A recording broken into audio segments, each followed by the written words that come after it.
तो hello students, हम last video से स्टार्ट कर चुके हैं अवकलन यानी डिफरेंशिएशन के प्रतिस्थापन यानी सब्स्टिट्यूशन मेथड को। तो हमने लास्ट लेक्चर में देखे थे कि उससे कुछ क्वेश्चंस और उसका मेथड कि कैसे हम उसे सॉल्व करते हैं। ऑलमोस्ट हमने 6 से 7 क्वेश्चन उसे कर लिए थे।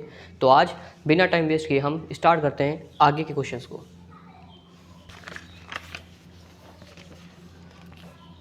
क्वेश्चन नंबर 4 का फर्स्ट है। आई होप कि आपने उन क्वेश्चंस को अच्छे से लगाया होगा, बखूबी लगाया होगा, क्योंकि अब जो क्वेश्चन आने वाले हैं वो डिपेंड तो उन्हीं पर हैं, बस अब इनका लेवल थोड़ा इंक्रीज़ होने वाला है। तो इसलिए अभी तक आपने अगर उन क्वेश्चंस या उस वीडियो को नहीं देखा हो तो ज़रूर देख लें। तो क्वेश्चन है y equals to sine square x.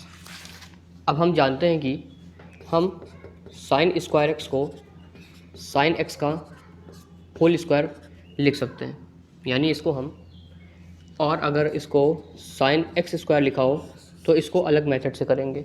यानी कहने का मतलब है ये और ये दोनों अलग टर्म होते हैं। ये बीच में स्क्वायर का मतलब है कि साइन एक्स का होल स्क्वायर है, और ये स्क्वायर जो सबसे लास्ट में लगा हुआ वो सिर्फ और सिर्फ साइन के थीटा का स्क्वायर है। यानी ये स्क्वायर सभी का है और ये स्क्वायर सिर्फ और सिर्फ इस टर्म के थीटा का स्क्वायर है। तो सबसे पहले हम इसको ढंग से लिख लेते हैं, साइन एक्स का स्क्वायर। अब फिर से प्रतिस्थापन विधि में हम क्या करते हैं, प्रतिस्थापन में ये देखते हैं हम उस टर्म को रिप्लेस या प्रतिस्थापित करते हैं जो टर्म फॉर्मूला ना बनाता हो। तो हम देखते हैं कि यहाँ पे d/dx साइन एक्स का होल स्क्वायर कोई भी फॉर्मूला जनरेट नहीं करता है। तो हम क्या करेंगे, जो भी टर्म हमें दिक्कत दे रहा हो उसको ही कुछ हम लोग लेट कर लेते हैं। यानी d/dx of y equals to sine x के ऊपर स्क्वायर लगा हुआ है। यानी अगर यहाँ बीच में साइन एक्स ना होता, इसके जगह पर x या t कुछ होता है, तो सिंपल एक्स स्क्वायर का फॉर्मूला बन जाता। तो हम साइन एक्स को रिप्लेस कर देंगे। तो लेट कर लेंगे कि साइन एक्स के जगह पर t होगा। क्या लेट कर ले रहे हैं कि साइन एक्स के जगह पर t होगा। तो d/dt ऑफ t, यहाँ पर भी t होगा तो इसके सापेक्ष भी t होगा। फिर से कह रहा हूँ कि जो लोग भी डायरेक्ट इस वीडियो को देख रहे हैं लास्ट वीडियो को छोड़कर, तो उन्हें ये बिल्कुल भी नहीं समझ में आने वाली है। इससे पहले उन्हें वो वीडियो जाकर देखनी पड़ेगी। तो आगे होगा, जिसको लेट करेंगे उसका एक बार फिर से अवकलन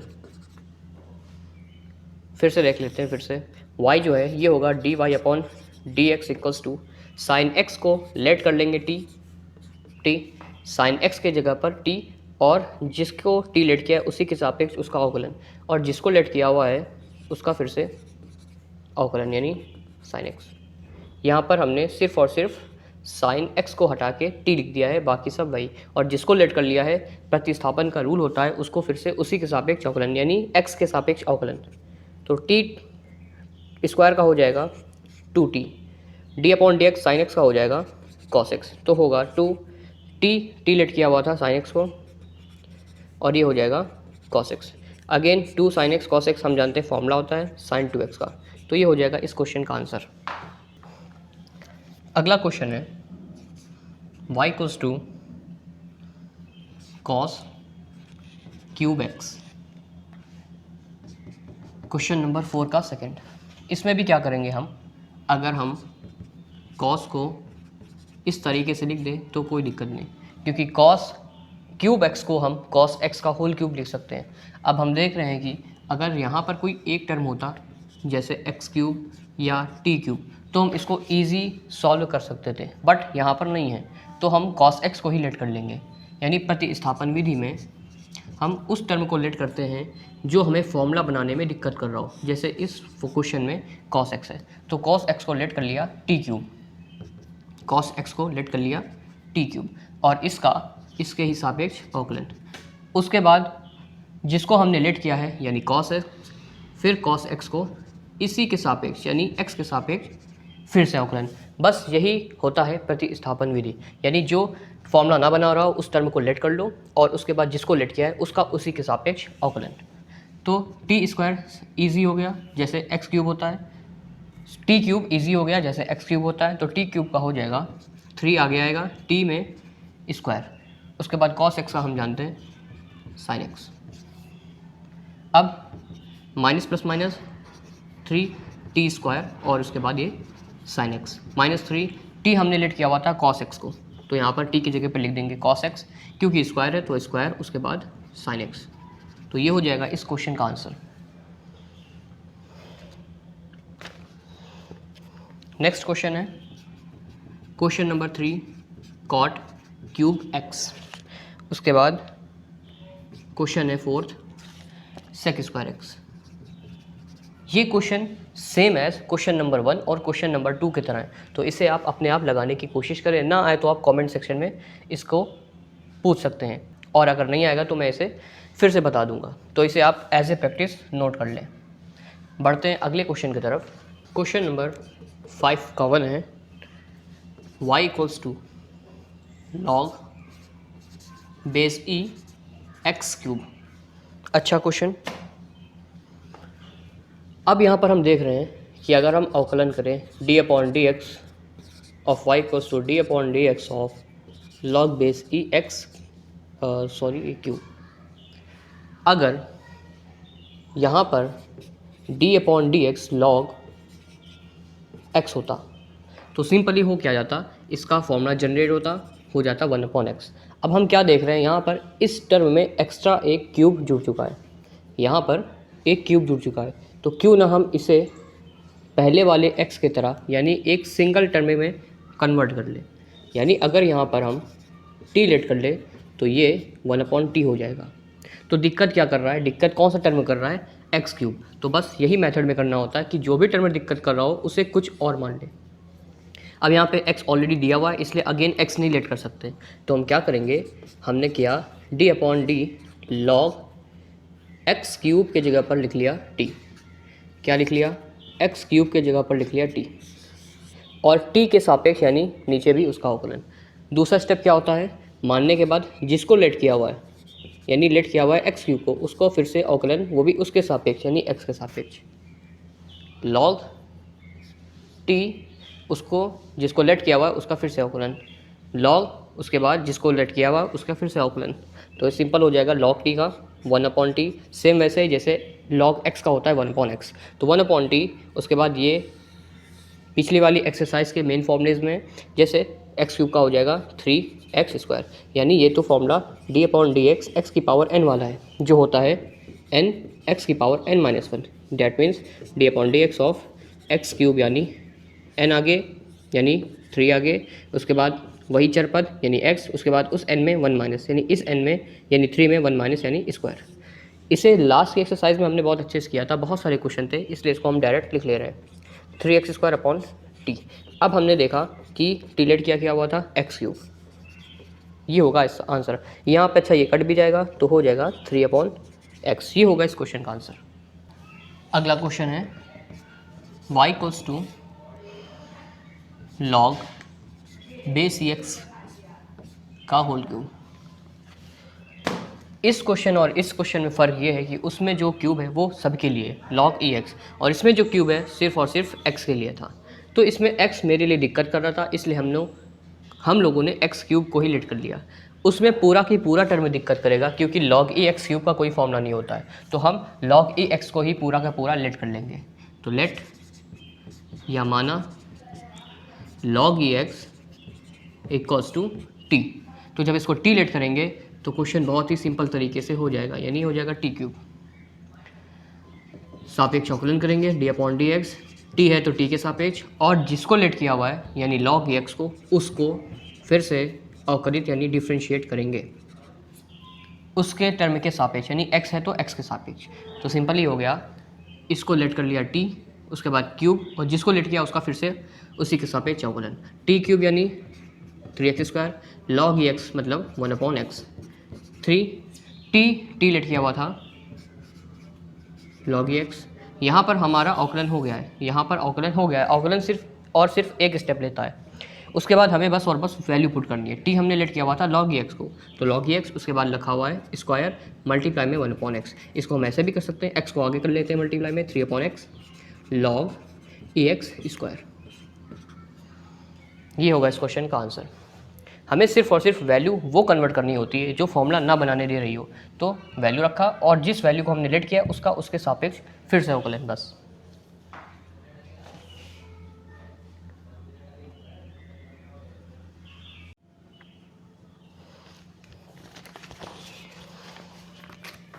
अगला क्वेश्चन है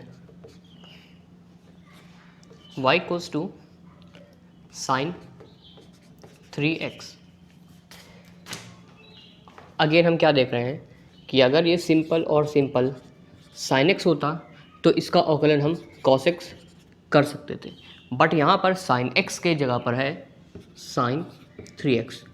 तो एक्स्ट्रा वर्ड क्या हुआ, यानी ऐसा वर्ड कौन सा बढ़ा या ऐसा टर्म कौन सा बढ़ा जो फॉर्मूला बनाने में दिक्कत कर रहा हो, वो है 3x। तो बस हम इसे ही प्रतिस्थापित कर सकते हैं। तो लिखते हैं d upon d x of y equals to d upon d t sine t, यानी 3x को हमने एक टर्म में कन्वर्ट कर दिया t में। तो यहाँ लिख लेते हैं 3x को हमने माना है t, 3x को माना है t, और जिसको माना होता है यानी 3x को, उसका फिर से अवकलन कर देते हैं। तो d upon d x sine t, देखो सिंपल हो गया, t सिर्फ और सिर्फ एक पद t के सापेक्ष, तो साइन टी का सिंपल हो जाएगा cos t, और 3x का हो जाएगा 3, और d अपॉन डी एक्स का तो 1, 3x का हो जाएगा डायरेक्ट 3, तो हो गया 3 cos t, t लेट किया हुआ था 3x को, सिंपल ये हो जाएगा इसका आंसर। उसके बाद सेकंड नंबर है tan 3x, y equals to tan 3x। Again हम कह सकते हैं कि अगर यहाँ पर सिर्फ और सिर्फ tan x होता तो फॉर्मूला बन जाता sec स्क्वायर x। अगर tan x होता तो सिंपल फॉर्मूला बन जाता sec स्क्वायर x, बट यहाँ पर x ना हो के 3x है, तो क्यों ना 3x को ही हटा दें। तो हमने 3x को अगेन लेट कर लिया t पे। तो dy upon d x equals to d upon d t, tan 3x को हटाया है, उसके जगह पर लिखा है t, और जिसको लेट किया हुआ है 3x, उसका फिर से अवकलन। 3x को लेट किया हुआ था इसलिए 3x के जगह पर t, और उसको फिर से हमने d अपॉन डी एक्स यानी अवकलन कर दिया। तो tan t का होगा sec स्क्वायर t, और 3x का हो जाएगा 3 आएगा आगे sec स्क्वायर, और t लेट किया हुआ था 3x को। ये होगा इस क्वेश्चन का आंसर। हम देख रहे हैं कि प्रतिस्थापन में सिर्फ और सिर्फ 2-3 स्टेप होंगे जो सिर्फ और सिर्फ हम लोगों के लिए नए हैं, बाकी सब हमें पुराने की तरह ही रखना है। करना क्या है कि ऐसा टर्म जो हमें फॉर्मूला बनाने में दिक्कत कर रहा हो, उसे हम t या v कुछ भी लेट कर सकते हैं, और लेट करने के बाद उसका फिर से x के सापेक्ष अवकलन करना है। यानी जैसे इसमें 3 था, 3 नहीं होना चाहिए था, तो उसको हमने t लेट कर लिया था, यानी जो 3x है उसका फिर से अवकलन। जो फॉर्मूले में पद नहीं होता है उसको हम t के सापेक्ष t लेट कर लेंगे, और उसको तुरंत x के सापेक्ष फिर से अवकलन कर देंगे। तो ऐसा हो जाता है प्रतिस्थापन मेथड।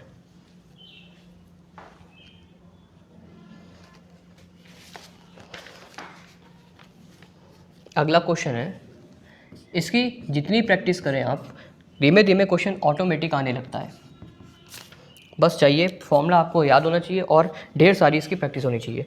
तो y equals to log e 3x। अब यहाँ पर हम देख रहे हैं कि अगर सिंपल log x होता तो हम इसको सॉल्व कर सकते थे, लेकिन log x के जगह पर लिखा हुआ है log 3x, तो जो एक्स्ट्रा चीज़ है यानी 3x, उसको ही लेट कर लेंगे t के इक्वल। तो लिखेंगे dy upon d x equals to d upon d t log, यहाँ पे हो जाएगा t, और जिसको लेट किया हुआ है t यानी 3x को, उसको फिर से x के सापेक्ष अवकलन कर देंगे। तो 1 अपॉन टी इसका हो जाएगा, log t का होगा 1 अपॉन टी, जिस हिसाब से log x होता है 1 अपॉन एक्स, उसी तरीके से log t होगा 1 अपॉन टी, और 3x का इतनी देर से 3 होगा। 3x हमेशा वही आ रहा, 3x, तो 3 आगे आएगा, x का होगा 1, तो 3 अपॉन टी। अब हमने t लेट किया हुआ था 3x को, 3 कैंसिल, आंसर हो जाएगा 1 अपॉन एक्स।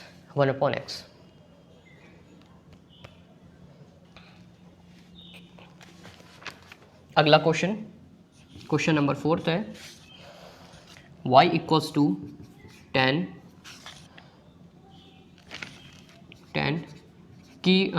उसके बाद e की पावर x। यहाँ पर अगर tan x होता तो सिंपल शॉर्ट आउट हो जाता, लेकिन नहीं है, तो उसको ही हम लेट कर लेंगे t के इक्वल। तो dy upon d x equals to d upon d t of tan t। ex formula नहीं बनाने दे रहा था, इसलिए हमने ex को ही रिप्लेस कर दिया t से, और जिसको रिप्लेस किया उसका x के सापेक्ष फिर से अवकलन। तो tan t का हो जाएगा sec स्क्वायर t, और e की पावर x का होता है e की पावर x, तो हो जाएगा e की power x sec square t मतलब ई की पावर एक्स। ये होगा इसका आंसर।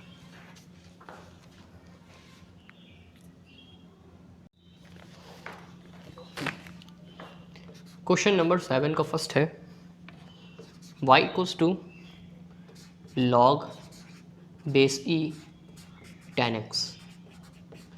यानी लॉग के जो टर्म होते हैं उस टर्म की जगह पर tan x ले दिया हुआ है, तो हम tan x को ही रिप्लेस कर देंगे, तो हो जाएगा tan x equals to t, यानी y dy upon d x equals to d upon d t log, हमने रिप्लेस किया हुआ है tan x को, वो भी t के टर्म में, और जिसको रिप्लेस किया हुआ है यानी tan x को, उसको फिर से x के सापेक्ष अवकलन करना है। तो log t हो जाएगा 1 अपॉन टी, tan x का होता है sec स्क्वायर x, तो 1 अपॉन टी लिखा हुआ था tan x को, और यहाँ पर हो जाएगा sec स्क्वायर x। तो ये होगा इसका आंसर। अच्छा, tan x को हम जानते हैं साइन अपॉन कॉस में कन्वर्ट कर सकते हैं।